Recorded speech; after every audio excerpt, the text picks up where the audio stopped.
Now we have a session, جلسة من جلساتنا الحلوة. How to use but not to misuse. كيف نستخدم ولا نسيء استخدام الذكاء الاصطناعي AI. Okay? فين؟ In our presentations, in our عروض التقديمية. Usually we use AI, right? We don't want to misuse it. So, رحبوا معايا كونور.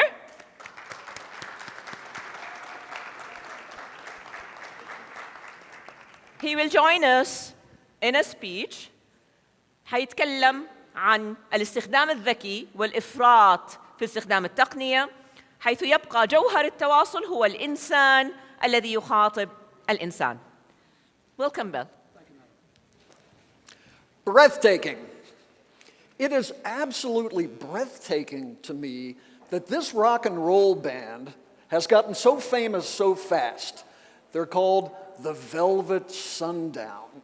And they're already getting, they've only been around for a little while, they're already getting tens of thousands of views on YouTube. They get all kinds of thousands of downloads on Spotify and the other major music streaming services. And, you know, I don't know how good they are, but they sound like a rock and roll band. Smoke is rising, skies run red. Footsteps forward, young man bled. Well, as you've probably figured out by now, they're not real. This is AI. All of it, the images, the music, created entirely by AI. And some of you may know this. If you want to make music of your own, very easily through any number of different AI music platforms. This one is called Suno, and because we're here in Saudi Arabia, I went there and I typed in a few commands. Create a beautiful traditional Saudi song for me, and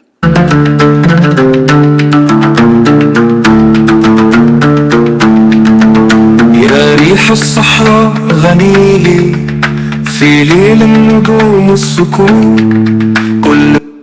Lovely.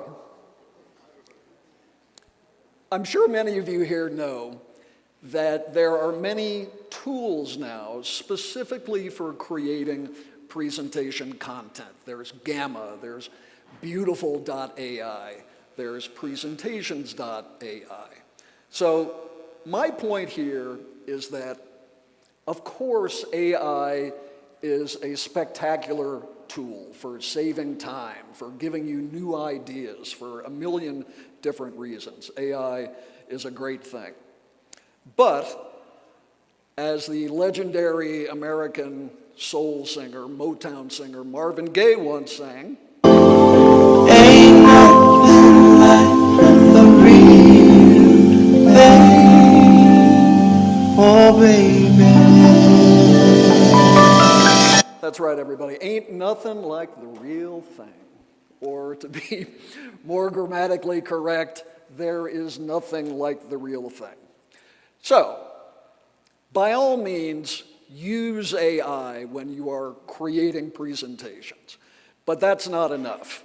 If you just use AI to create your presentation content, you can go to Gamma and just say, okay, make me a 20-slide presentation on oil exports in the fourth quarter of 2025. You know, in the time that it takes you to drink a glass of water or one sip of a glass of water, you will get that complete presentation. But if you only do that, if you only use AI, you're going to sound like AI. So the objective is to combine the best of both worlds, to take that AI tool, but add to that your creativity, your storytelling, your taste, your unique perspective, your unique expertise. So I come from the TV journalism world. I was a White House television correspondent for a number of years, and then decided to go into coaching because I was at a conference one day in Washington, and a man walked up to me, coaching specifically here in Saudi Arabia. A man walked up to me and said, "Hello, my name is Ahmed Al-Sultan Al-Amri, and I'm the head of executive development for Saudia, our national airline. Would you be interested in coming to Jeddah to do some presentation coaching and media training for our CEO and for the C-suite?" And I said, "That sounds fascinating." And that was back in 2012. And to my great pleasure and to my great honor, I've been working here ever since for the past 13 years. So I work with primarily senior level people at ministries, corporations, various types of organizations to prepare them for, on the one hand, media interviews. If you are an executive and you have the opportunity to be interviewed on, let's say, CNBC or Bloomberg, and you need to know how to prepare your messages for that meeting, and you need to learn how to handle tough questions that might come your way, and you need to know what to do with your body and your voice and your eye contact, all of those things. That's what I do. I take people into a TV studio and show them how to handle those kinds of situations more effectively.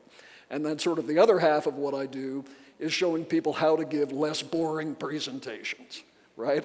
How do you put together content that will really seize the imagination of your audience, and then once again also performance and delivery. What should you do up here on the stage with your hands and your eye contact and your voice and your visual tools and all of those kinds of things.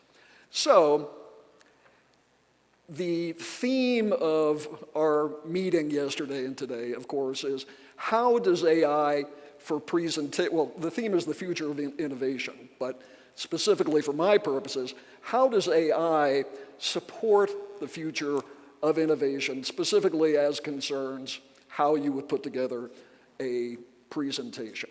And to me, very simply, I believe that if you use AI the right way, once again, combined with your own thoughts, your own ideas and experience, it will lead, it will bolster, it'll be a pillar toward all of these three goals that are sort of the sub-messages of our meeting today: enabling growth, legacy of impact, and indeed the overarching theme of the future of innovation. If using AI along with your own experience makes for a better presentation, I believe it will support these kinds of goals. So here's what I mean when I say you can't just use AI, right? I just typed into Gemini, create a 10-page slide presentation for speaking tips, public speaking tips for a Saudi Arabian audience. And once again, about 2 seconds later, I get the first slide, which is called Mastering the Podium in the Kingdom. And then I get 4 more slides: 3 pillars of communication, the first 60 seconds, crafting your message, vocal delivery and language. This is all valid, it's all true, it all comes from, these billions of words that have been said about these things that AI has crunched together and now given us. But once again, if you just do this, it's not going to work. It'll work on a certain level, but it won't have that special touch that only you, the expert, can bring to the whole thing. I love what a Saudi CEO client said to me not long ago. His exact words, if I remember correctly: "I don't want to be one of those stone-faced officials staring solemnly into the camera or boring my audiences with the same old approaches to public speaking. I want to be colorful, dynamic, passionate, a true storyteller." He made my dreams come true by saying this, because I firmly believe this. Now, situations are different, of course. I, here speaking to you today, have a lot of flexibility to be creative and to play loud rock music and that type of thing. And so this sort of approach, of course, isn't always necessarily appropriate if you're talking about the fourth quarter numbers in front of the board or something like that. I'm just encouraging you to let your creativity run free, to liberate yourselves, to unburden yourselves from the conventions of public speaking. right? How often have you gone to a conference like this and the person walks out onto the stage and says, hello, great to be here. Can you hear me in the back there? Okay, let's get started. I think it's so much better if you try to throw all of that sort of thing out the window and be more creative and be more forceful right from the beginning whenever appropriate. So, I'm going to share with you today 5 secrets for what I think make better presentations, using AI and using your own ideas. And secret number 1 is to start strongly. As I just said, I use that opening device of the picture of the non-existent rock band and their music, and I hope I grabbed your attention with that. You could begin with a story. You could begin with a quote. You could begin with a beautiful visual. You could begin with a prop of some kind. Here's a story. This young man from Saudi Arabia recently won an international gaming competition. You know why? Because Saudi Arabia has some of the best internet in the world, some of the fastest, some of the best broadband in the world. This young man was able to go online for a couple of years and compete against the best in the world because he had fast internet and now he's the best gamer in the world. Little story that makes a point about the power, the reach of Saudi broadband. So you could begin with a story, you could begin any number of different ways, but begin strongly. The other great thing about beginning strongly is that it gives you self-confidence.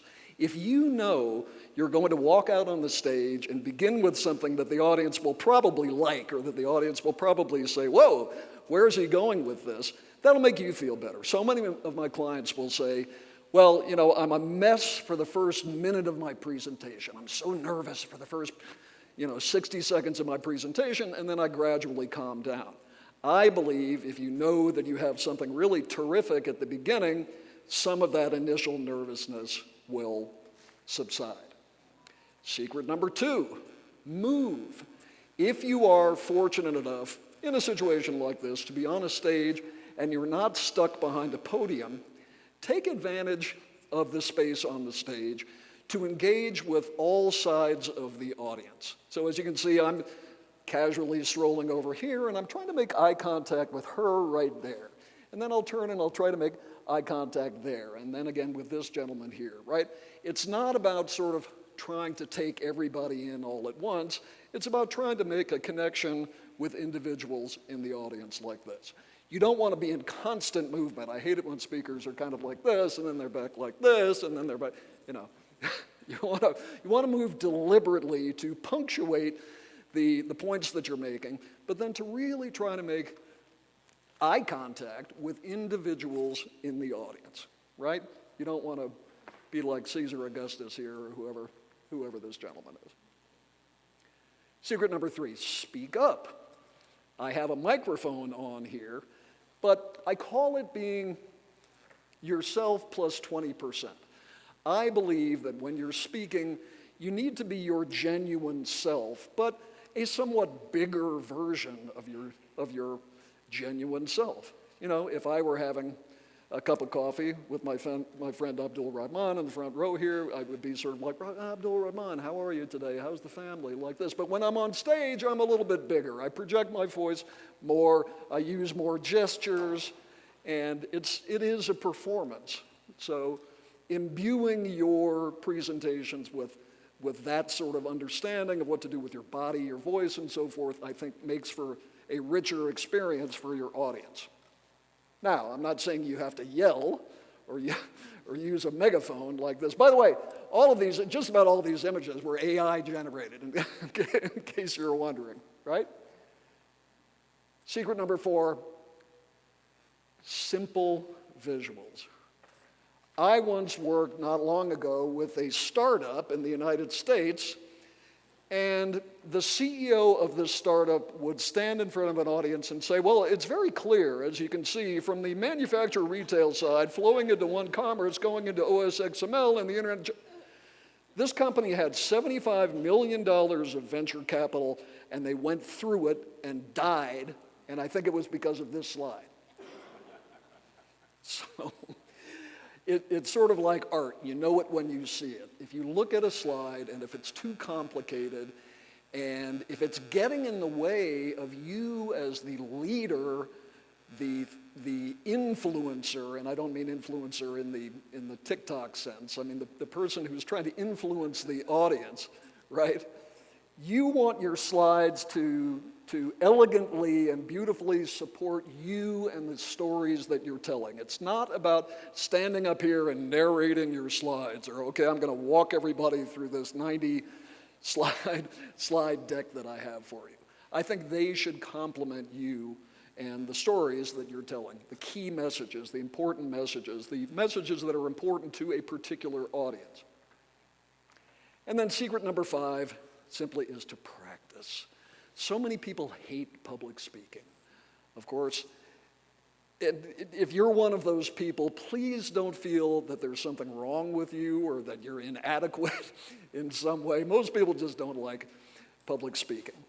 The good news is one of the great ways that you can make yourself feel less nervous, if you do feel nervous, is simply to practice. There's an old joke. For those of you who've been to New York City, there is a very famous performing arts center, concert hall called Carnegie Hall. And you can only make it to Carnegie Hall if you are one of the best in the world. The world's great orchestras, classical musicians, top musicians of all types play at Carnegie Hall. And so the joke is a man is walking across 57th Street in New York City, and he comes up to another man and he says, "Excuse me, do you know how to get to Carnegie Hall?" And the other guy says, "Sure, practice." But it's absolutely true. Not only will your presentation be better, more meaningful for the audience, you'll be less nervous ultimately. So, my friend Abdallah Al-Jerf earlier today talked about one sort of breathing exercise. This is sort of a variation on what Abdallah said a little bit earlier. It's very simply, you inhale to a count of 5. So you go 1, 2, 3, 4. Then you exhale to a count of 10. 1, 2, 3, 4, 5. All the way to 10. And you do maybe 10 reps, 10 repetitions of that. And it will actually slow your heart rate somewhat and give you a little bit of a feeling of calm. And the great thing about this exercise too is you can do it right when you're in a room full of people. You could be sitting right there and doing it right now, and she sitting next to you wouldn't know that you were doing, right? That's one thing. Another technique is called visualization. You as coaches probably are familiar with this, but to me the simplest way to think about this is many top athletes will work with sports psychologists on a number of different kinds of techniques, a number of different types of visualization techniques. But for example, let's say you're Carlos Alcaraz, who just won the US Open in his match against Yannick Sinner, tennis player. You know, he probably worked with a sports psychologist who told Carlos Alcaraz to play a little movie in his brain of himself succeeding at what he was about to attempt. So he bounces the ball a couple of times. He sees himself in his mind's eye smashing the ball and winning the tournament, right? It's a little simplistic, and it's just a little sort of psychological trick that we play on ourselves, but it can be effective. And so similarly for you, like if you're the next speaker and you're waiting for the previous speaker to finish, maybe in your mind's eye you visualize yourself walking up onto the stage and delivering a great presentation that the audience really enjoys. There's also something that many of you may be familiar with called power posing. One of the most downloaded TED Talks of all time, this was some years ago now, was by Dr. Amy Cuddy, who used to teach at the Harvard Business School.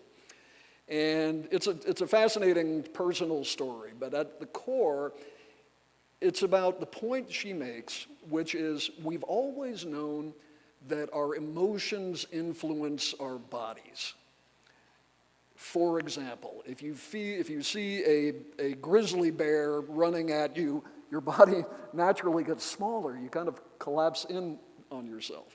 Or if you're at university and you're sitting in the front row and you realize you hadn't done the reading and you think the professor is about to call on you, you say, oh, you know, I hope he can't see me. Please don't call on me. And then, of course, the other end of that is if you run the Riyadh Marathon and you cross the finish line, your body naturally gets bigger. These are completely unconscious or subconscious, I'm not quite sure what the proper adjective is there, but behaviors. You're not thinking about saying, okay, I feel good, therefore I will now open my arms like this. It's just something that we naturally do, and these behaviors have been in our DNA for thousands of generations. So she said, what if we can make this work in reverse to our benefit? In other words, what if we can do something with our bodies to make ourselves feel better before we give a speech, presentation, something else that's going to make us nervous? And so,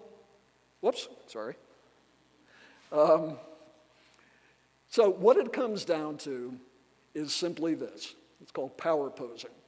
You stand up and you hold two fists above your head for 2 solid minutes.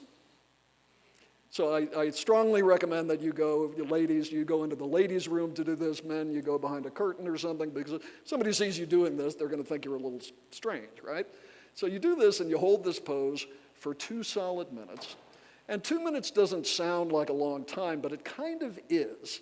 And the point is that while you're doing this, you're imprinting this feeling of power on yourself. It's like your chest is kind of puffed out, your chin is held high like this. And then after that pretty long 2 minutes, you drop your hands and you're kind of like, I'm not afraid of anything. Let's go. I'm going to go give the best presentation of all time here, right? So whether you choose to use AI in creating presentation content, or if you do it the old-fashioned way with your just your own ideas and creativity, I strongly urge all of you to consider some of these tips and tricks so that you don't end up doing this to your audiences. Thank you very much.